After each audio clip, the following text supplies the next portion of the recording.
ये देखो ही, ये चिंतन का इतना बड़ा दुष्परिणाम होता है। रोज आप लोगों को ये अनुभव होता है, मैं जो बता रहा हूं कोई नई बात नहीं है, लेकिन उस पर विचार कीजिए कि जब खराब चिंतन शुरू हो सावधान हो जाओ। अरे हम कहाँ जा रहे हैं, ये मन हमें मार डालेगा। खबरदार मनुष्यों, मन पर विश्वास कभी न करना, इसको मित्र न समझो, ये घोर दुश्मन है। ये जब गलत साइड में जाने लगे तभी रोको, चिंतन की धारा न बनने पावे गलत। भगवान के प्रति भी हम लोग गंदी बातें सोचने लगते हैं, गुरु के प्रति भी सोचने लगते हैं, अपने माँ बाप भाई पड़ोसी के खिलाफ सोचने लगते हैं, बस सर्वनाश हो जाता है। बहुत सावधान रहना है मन से।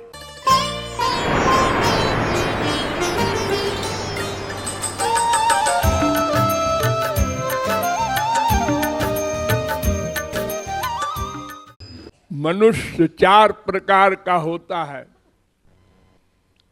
या तो माइक 3 प्रकार, सात्विक राजस तामस, और या तो भगवान का बन जाएगा। ये कौन बनेगा? मन। जिस प्रकार का चिंतन आप बार बार करेंगे बस वैसे ही आपको बना देगा, बनना पड़ेगा। विश्व में कोई नहीं बच सकता। ज्ञानी योगी ऋषि मुनि तपस्वी बड़े बड़े योगीश्वर भ्रष्ट हो गए केवल मन के चिंतन के बिगड़ने से, और बड़े बड़े राक्षस पापात्मा महापुरुष हो गए उसी जन्म में, बार बार चिंतन से। बार बार चिंतन का रिवीजन, सारी शक्ति उसी में है। भगवान ने भागवत में कहा, अरे मनुष्यों, बड़ी सीधी सी बात तो है, विषयान ध्यायतः चित्तम विषयेषु विसज्जते मामनुस्मरतश्चित्तम मय्येव प्रविलीयते। अगर तुमने बार बार ये सोचा संसार में सुख है, तो संसार में तुमको जाना पड़ेगा, कर्म करना पड़ेगा, वैसे बच नहीं सकते। क्योंकि बार बार चिंतन से अटैचमेंट होता है और फिर वैसे ही कर्म होता है। देखो, एक छोटे छोटे बच्चे हाई स्कूल इंटर में फेल हो जाते हैं तो बहुत से तो अपना हंसते खेलते रहते हैं, फिर से पढ़ लेंगे, और बहुत से सोचने लगते हैं, मैं मर जाऊं तो अच्छा, मैं मर जाऊं तो अच्छा, मैं मर जाऊं। 24 घंटे 48 घंटे सोचा और मर गए, आत्महत्या कर लिया। अरे छोटी सी बात थी, 1 साल और पढ़ लेता। बस चिंतन किया अधिक कि वो कर्म करना पड़ेगा। बड़े बड़े कितनी एग्जाम्पल आप लोगों को बताए। एक सौभरी मुनि थे, यमुना जी में डूब के सिर अंदर और जप करते थे। इतने बड़े तपस्वी। एक दिन एक मछली को संभोग करते देख लिया आंख से। बाहर आए, उसी का चिंतन शुरू किया। चिंतन चिंतन चिंतन चिंतन, 1 दिन 2 दिन 3 दिन 4 दिन, बस डिसीजन हो गया, हम भी ब्याह करेंगे। इतने बड़े तपस्वी एक राजा के पास गए, मानधाता के पास। उनके 50 कन्याएं थीं। उनसे कहा एक कन्या दे दे रे। तो उन्होंने कहा ये बूढ़े हैं और इनके न कोई प्रॉपर्टी है, ये क्या खिलाएंगे पिलाएंगे हमारी बिटिया को। लेकिन अगर नहीं देते तो ये 50 बिटिया को खत्म कर देंगे, इनमें इतनी पावर है, ये मालूम था उनको। तो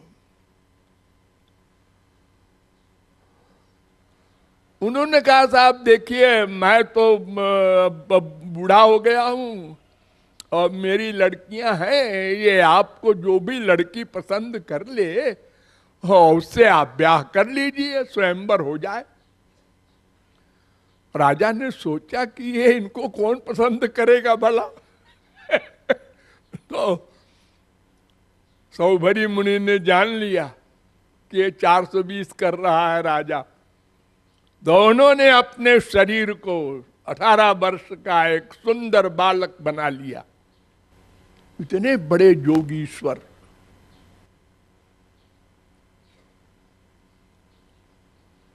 बस अब जब वो आए तो सब लड़कियों ने माला पहना दिया। 50 लड़कियों ने। तो राजा साहब बड़े परेशान, रे चुड़ैलों को क्या सूझा इनको। अब ये 50 एक लड़के को अगर ये पति बनाएंगी तो आपस में लड़ेंगी, क्या होगा। तो सौभरी मुनि ने कहा राजन घबराओ मत, मैं भी 50 बनूंगा। साधारण योगी नहीं थे वो, 8 सिद्धियां उनके पास थी, उनका इतना पतन हो गया। साधारण मनुष्य की क्या गिनती है। अब योग माया से उन्होंने अपनी 50 महल बना दिए। जैसे भगवान श्री कृष्ण के 16,108 महल थे, ऐसे ही इनके हो गए। और उन 50 कन्याओं से फिर 5,000 बच्चे हुए।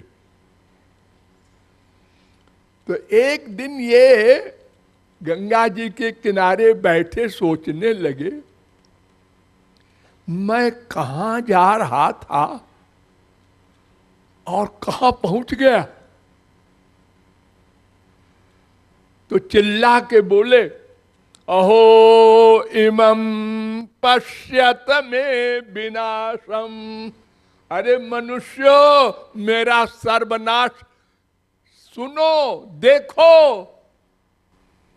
तुम लोग तो संसारी साधारण जीव हो। 9, 6, 50 भागवत। वह सबको लात मार के फिर चले गए यमुना के किनारे। और अब की बार बड़े सावधान रहे, किसी के चक्कर में नहीं आए। ठीक इसी प्रकार अजामिल का आख्यान है भागवत में। एक वेश्या को एक व्यक्ति के साथ प्यार करते देखा, बस उस वेश्या में ऐसा आसक्त हुआ कि अपने स्त्री बच्चे मां बाप बूढ़े सब का त्याग कर दिया। और फिर उसके तमाम बच्चे कच्चे हुए, वहीं सारा जीवन बिता दिया उसने। और उसके एक लड़के का वेश्या के नाम नारायण रखा उसने, जिसका आख्यान आप सुनते हैं कि मरते समय नारायण को बुलाया था उसने। तो सर्वनाश होना या सर्व उत्थान होना, ये दोनों चिंतन पर डिपेंड करते हैं। चिंतन चिंतन चिंतन। छोटी छोटी बातों में लोग एक दूसरे के खिलाफ सोचने लगते हैं और मर्डर कर देते हैं। छोटी छोटी बात। हम एक बार अपने देश में एक बहुत बड़े एडवोकेट के यहाँ ठहरे थे, लेक्चर हो रहा था बांदा में।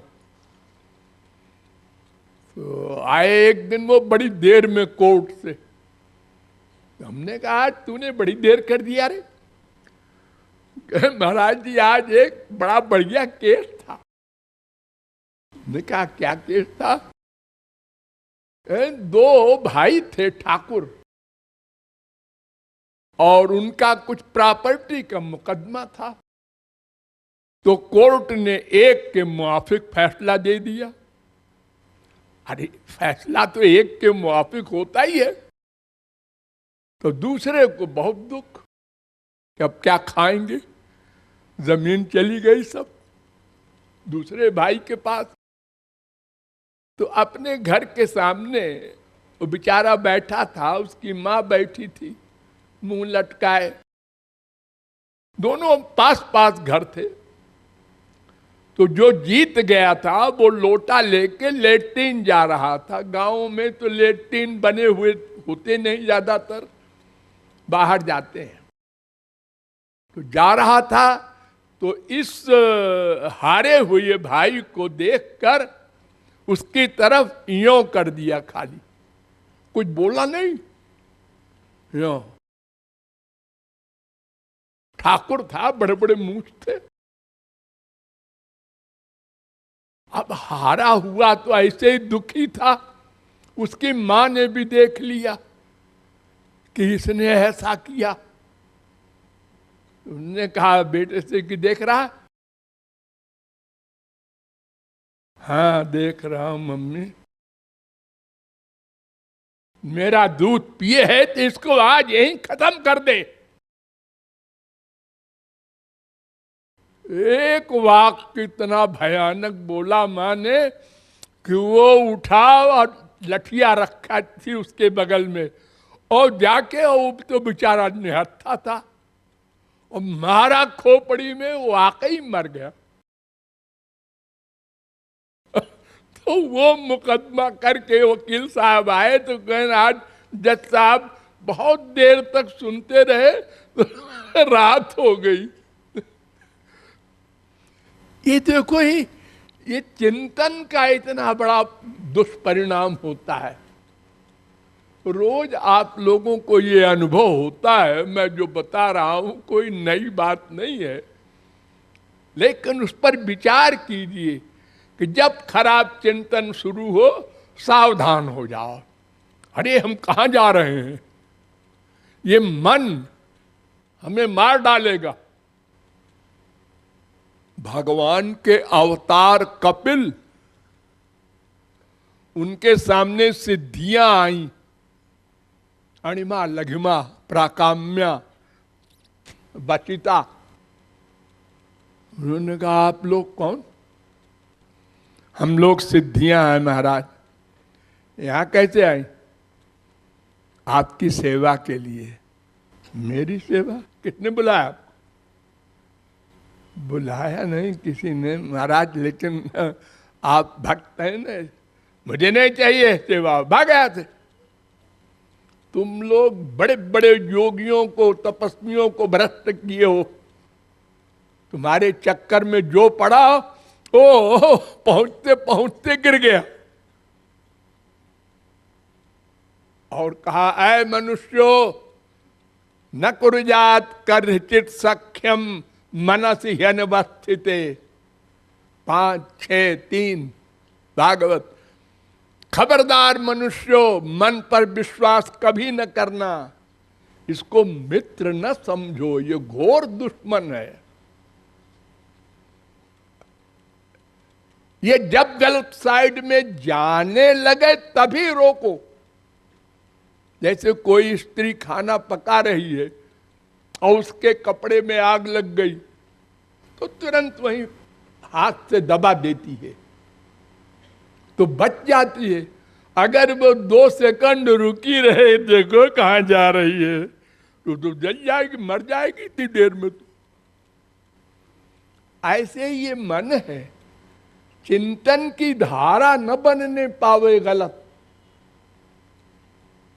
भगवान के प्रति भी हम लोग गंदी बातें सोचने लगते हैं, गुरु के प्रति भी सोचने लगते हैं, अपने माँ बाप भाई पड़ोसी के खिलाफ सोचने लगते हैं, बस सर्वनाश हो जाता है। बहुत सावधान रहना है मन से। इसलिए यहां कृपालु कह रहा है कि मन सबसे बड़ा शत्रु और सबसे बड़ा मित्र। मित्र भी है, अगर उसको हरि गुरु की ओर लगाए रहो, बस इधर आने नहीं देंगे, तो एक दिन तुमको वहां पहुंचा दे जहां से वापस नहीं आना होता। हाँ, हरि से मिला दे। Thank you.